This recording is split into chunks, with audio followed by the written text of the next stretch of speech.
ಬೆಂಗಳೂರಿನಲ್ಲಿ ಸುರಿದ ರಣರಕ್ಕಸ ಮಳೆ ಒಬ್ಬರಲ್ಲ ಇಬ್ಬರಲ್ಲ ಮಕ್ಕಳು ಸೇರಿದಂತೆ ಬರೋಬ್ಬರಿ 7 ಜನರನ್ನ ಬಲಿ ಪಡೆದಿದೆ.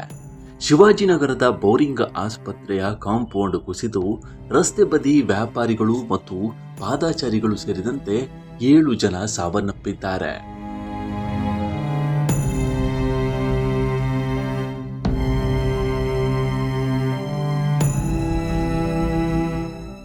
ಸಂಜೆ 5 ಗಂಟೆಯಿಂದ ಸತತ 1 ಗಂಟೆ ಕಾಲ ಎಡಬಿಡದೆ ಮಳೆ ಸುರಿದಿದೆ.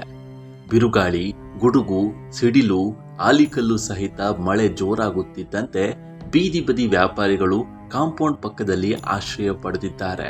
ಮಳೆಯಲ್ಲಿ ಮಕ್ಕಳು ನೆನಿತಾರೆ ಅಂತ ಎಲ್ಲರೂ ಕಾಂಪೌಂಡ್ ಬದಿಗೆ ಓಡಿ ಬಂದಿದ್ದಾರೆ.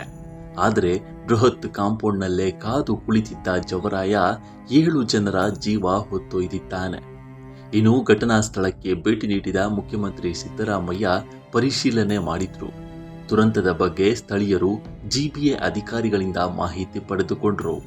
ಒತ್ತಡದಿಂದ ಕಾಂಪೌಂಡ್ ಕುಸಿದಿದೆ ಎಂದು ಅಧಿಕಾರಿಗಳು ಮಾಹಿತಿ ನೀಡಿದ್ದು, ಏಕಾಏಕಿ ಹೇಗೆ ಕುಸಿದು ಬಿತ್ತು ಅಂತ ಅಧಿಕಾರಿಗಳಿಗೆ ಸಿಎಂ ಕ್ಲಾಸ್ ತೆಗೆದುಕೊಂಡರು.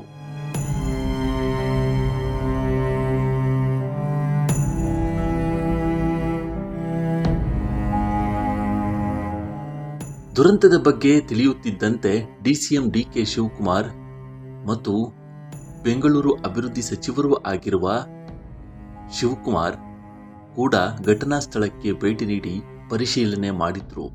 ಸಿಎಂ ಸಿದ್ದರಾಮಯ್ಯ ಮೃತರ ಕುಟುಂಬದವರಿಗೆ 5 ಲಕ್ಷ ರೂಪಾಯಿ ಪರಿಹಾರ ಘೋಷಣೆ ಮಾಡಿದ್ದಾರೆ.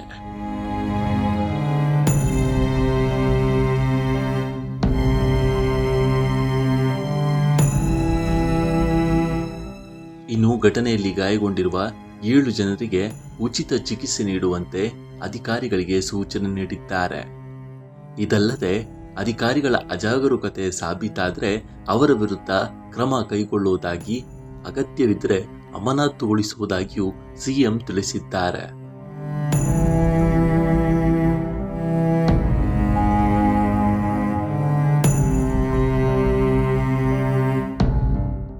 ಇದಾದ ನಂತರ ಸಚಿವ ಜಮೀರ್ ಅಹಮದ್ ಸ್ಥಳಕ್ಕೆ ಭೇಟಿ ನೀಡಿ ಪರಿಶೀಲನೆ ನಡೆಸಿದರು.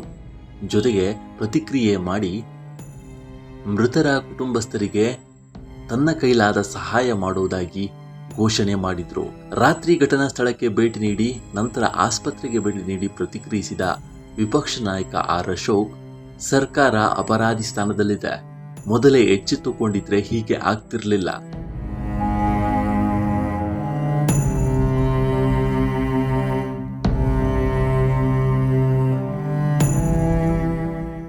ಸಾವಿನ ವಿಚಾರದಲ್ಲಿ ನಾನು ರಾಜಕೀಯ ಮಾಡಲ್ಲ, ಮೃತರ ಕುಟುಂಬಕ್ಕೆ ಕೊಡುವ ಪರಿಹಾರದ ಮೊತ್ತ ಹೆಚ್ಚಿಸಬೇಕು ಅಂತ ಆಗ್ರಹಿಸಿದ್ದಾರೆ.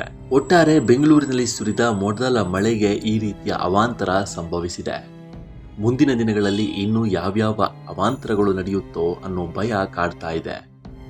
ಈ ಘಟನೆಯ ಬಗ್ಗೆ ನಿಮ್ಮ ಅಭಿಪ್ರಾಯ ಏನು? ಸರ್ಕಾರ ಇದಕ್ಕೆ ಹೊಣೆ ಹೊತ್ತುಕೊಳ್ಬೇಕಾ? ಇದರ ಬಗ್ಗೆ ನಿಮ್ಮ ಅಭಿಪ್ರಾಯವನ್ನ ವ್ಯಕ್ತಪಡಿಸಿ. ಮುಂದಿನ ವಿಡಿಯೋದಲ್ಲಿ ಸಿಗೋಣ. ನಮಸ್ಕಾರ.